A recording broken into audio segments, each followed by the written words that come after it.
안녕하세요. 그리스도학 831학원의 원장 남더부입니다. 수학 끝까지 해내는 힘을 길러드리도록 하겠습니다. 자, 오늘 선생님이 자리한 이유는 정화요고 2학년 수원 내신 분석을 하기 위함이고요. 22년도 1학기 중간고사입니다. 자, 2학년으로 올라오시면 항상 준비 잘해야 되는 게 모의고사 형식의 문제들이 정말 많이 출제가 되고요. 난이도 자체들도 좀 어느 정도는 올라간다. 1학년 때보다는 확실히 올라간다라는 거를 좀 아마 체감을 하시는 과정일 것 같아요. 그래서 정화여고 친구들 오늘 분석 내용들 좀 잘 들어보시고 어떻게 내가 준비를 하면 확실하게 예전보다는 점수를 더 올릴 수가 있겠구나라는 생각을 가지고 공부를 하시면 좋을 것 같습니다. 자, 그러면은 오늘 요 자세한 내용 시작해 보도록 하겠습니다. 단원별 분석표입니다. 일단은 상난이도 문제들이 좀 있어요. 그 지수와 로그 파트, 지수와 로그 함수 파트에서 객관식 부분이 있었고요. 지수 로그에서 서술형과 단답형 부분에서 있었다. 여기는 이제 서술형이죠. 그래서 이런 문제들이 지수와 로그 파트에 조금 많이 몰빵되어 있었다라고 얘기를 할 수가 있을 것 같고요. 배점도 보시면 지수 로그가 정말 많아요. 보통은 지수 로그 함수 파트에 많이 몰려 있거나 삼각 함수 파트에 많이 몰려 있는데 이번 정화요고 그 시험 특성은 조금 약간 독특했다라고 생각을 하고 선생님들이 이제 강조하거나 조금 중요하다라고 생각하는 포인트는 타 학교와는 조금 다르다라고 말씀을 드릴 수가 있을 것 같아요.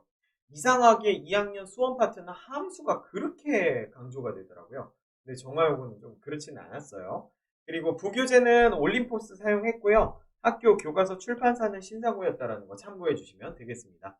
자, 그러면은 계속해서 진행을 해보도록 하겠습니다. 시험 문항별 상세 분석표인데요. 보시면 1번부터 해가지고 15번까지 객관식이 나와 있고요. 서술형 총 4문항 단답형이 없습니다. 상난이도 문제들도 뒤로 갈수록 배치가 쭉 돼 있다라는 거를 확인할 수가 있기 때문에 여러분들이 공부하시면서 아우 나는 고난도 좀 못 잡을 것 같아 라고 한다면 뒤쪽 부분 전략적으로 피해 주시고요. 나 고난도 좀 열심히 해볼 거야. 고득점 맞을 거야 라고 하시는 분들은 앞에 있는 문제들 빨리 풀어주시고 뒤쪽에 집중을 해야 된다라고 생각을 해주시면 되겠습니다.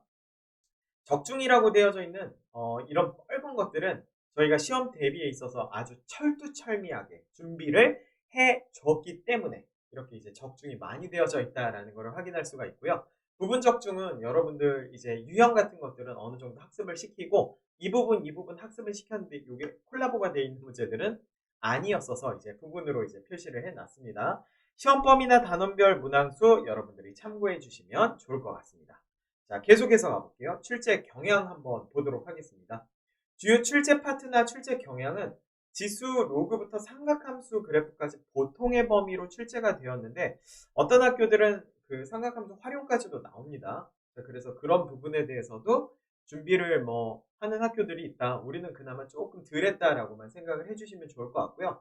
삼각함수 활용 부분이 없는 상태에서 지수 로그가 그렇게 비중이 조금 많이 높았어요. 함수 파트가 높아야 되는데도 불구하고 이게 높았다라는 건 수업 시간에 아마도 엄청나게 강조를 하셨거나 이런 자료들을 조금 많이 내주셨을 것 같다라는 추측을 할 수가 있겠습니다. 자, 완전한 킬러급 문제들 많지 않았습니다. 하지만 중상 난이도의 문제들이 많았기 때문에 또는 모의고사 형식의 문제들이 출제가 되기 때문에 당연히 타이트한 시험 시간이 되었을 거다라고 생각을 할 수가 있고 그렇게 이제 좀 분석을 해 봤습니다. 단답형 서술형에서는 총 4문항 출제가 됐어요. 그 첫 번째 문제는 지수와 로그에 있어서의 어떤 성질들을 활용한 문제였는데 보통 지수 로그 파트에 있어서는 성질, 정의 이런 것들 진짜 잘 알고 가셔야 됩니다. 두 번째는 삼각함수 파트에 대한 문제였는데요. 각변환을 활용해서 푸는 간단한 문제였습니다. 그 다음에 서술형 3번 같은 경우에는 2차 함수가 부등식과 연결이 됐을 때 어떻게 판별식을 써야 되는지에 대해서 이제 로그 부등식과 그냥 혼합형 문제로 출제가 되었다라고 보시면 되고요. 절대 부등식 파트에서 2차 함수가 항상 0보다 크다라는 건 x축보다 항상 위에 떠 있다라는 판별을 해야 되는 거고 x축보다 위에 떠 있으면 뭐예요? 안만 하니까 자연스럽게 판별식 d가 0보다 작다로 연결을 해줘야 되는 그런 형식의 문제였는데 로그 부등식과 연결을 지었어요. 마지막으로 4번 같은 경우의 문제는 지수 로그 단원 문제로서 약간 치환을 통해서 묶어서 2차 함수와 치환의 형태를 연결짓는 콜라보 문제, 통합형 문제였다라고 보시면 되고요. 이거는 그냥 진짜 많이 나오는 대표 유형 중에 하나예요. 3번하고 4번이 조금 난이도가 있다 싶지만 어쨌든 대표 유형 문항으로 우리가 확인은 늘 해왔을 수 있는 문제들의 구성이었다라고 보시면 좋겠습니다. 고득점 문항 한번 확인해 보도록 할게요. 객관식 13번 문항이었고요. 객관식 15번 문항이었습니다. 객관식 13번 문항 같은 경우에는 지수로그 단원에서 그 남산구에서 20년도에 좀 출제를 했었던 문제예요. 거의 유사했고요. 여러분들이 이 문제를 푸는 데 있어서 어쨌든간 그 미지수를 활용해서 그 넓이에 대한 내용을 활용하는 문제들은 복합형 문제예요. 그 K에 대해서 새로운 함수로 이제 계속해서 뭔가 연결 지을 수도 있고요. 그 다음에 독특한 게 뭐냐면 삼각형에 대해서 넓이로 활용할 때 보면 둘 중에 하나는 꼭 같아요. 윗변의 길이가 같다든지 뭐 높이가 같다든지 해서 한 변의 길이비를 활용해서 문제를 푸는 것들로 좀 구성이 되어 있는데 이런 것들을 하나에 다 넣어놨다라고 생각을 해주시면 좋을 것 같고요. 15문 같은 경우의 문제는 이거 완벽하게 이제 그 평가원 기출 문제였고요. 그 해와여고에서는 문제가 fn은 2다라고 해서 야 이렇게 내버리면 숫자가 1에서 2 바뀌는 것만으로도 엄청나게 어려워지잖아요. 그죠? 그런 것들에 대해서 활용도를 조금 더 높여주는구나. 기출문항에 대해서도 난이도를 높은 것들을 조금 더 높게도 문제를 좀 내는구나 라는 거를 기억해 주시면 좋을 것 같습니다.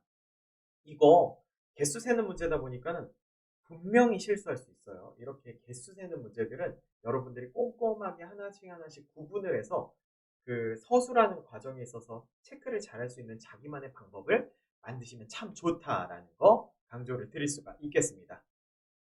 자, 총평입니다. 포인트예요. 어쨌든 간 단답형이 없는 서술형 문항으로 35점 배점이 되어 있었다. 자, 그거에 대해서는 내가 평소 서술하는 것들에 대해서 좀 많이 연습이 되어 있지 않으면 감점이 될 수 있다는 생각을 가지시면 좋을 것 같고요.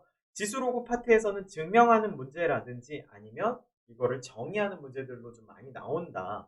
그래서 실제로 내가 해봐야지만 할 수 있는 것들이 증명이고 정의이기 때문에 꼭 해보셔야 됩니다.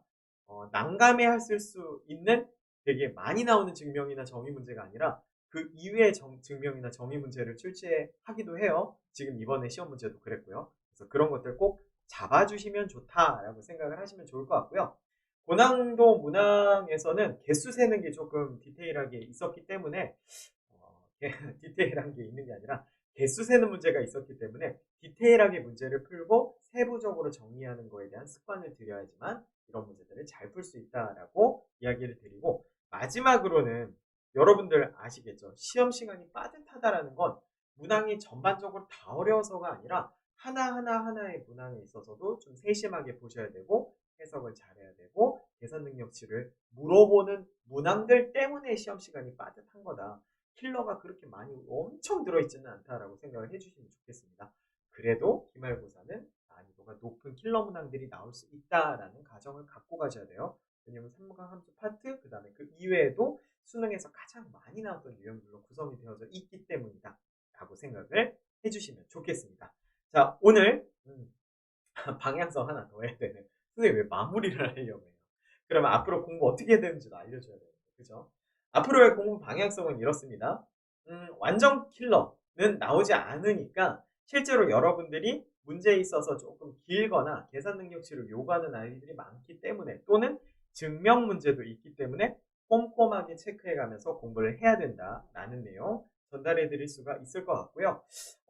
항상 시험 시간 측정해서 푸는 연습 해줘야 돼요. 이럴 때는. 왜냐면 자기가 어느 정도까지 선으로 올라왔는지를 알 수가 없기 때문에. 그래서 이런 학교의 시험의 유형이다라고 할 때는 모의고사 형식의 문제를 많이 풀어보고 시간 측정 꼭 해야 된다라고 이야기를 할 수가 있겠습니다.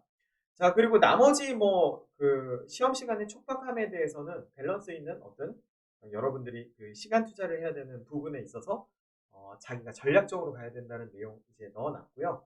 그 기말고사에서 이제 정하여고는 시험의 특징이 서술형. 시험이 굉장히 중요해요. 그래서 여러분들이 채점하고 감점하는 거, 채점하고 감점이 아니죠. 감점하는 거에 대한 생각을 좀 갖고 서술형 부분 열심히 꼼꼼하게 준비 좀 잘해주시면 좋다라는 내용을 좀 선생님이 설명해 드리고 강조한다라고 이야기를 하겠습니다. 수험과정 특성에서는 증명이 어쨌든 뒷단원에 좀 많이 있어요. 그러다 보니까 앞에서도 이런 기조를 보였기 때문에 우리 증명과정 꼭 열심히 준비하자라는 걸로 전달해 드릴 수가 있을 것 같고요. 답안 작성할 때 이거는 너무나도 당연한 건데 수학적인 표기법, 그 다음에 적절한 표현, 쓸데없는 수식어 많이 쓸 필요 전혀 없습니다. 포인트가 있는 용어들만 쓴다 하더라도 선생님들은 정확하게 점수를 주기 때문에 여러분들은 그렇게 서술형을 조금 잘하는 연습을 하셔야 되고요.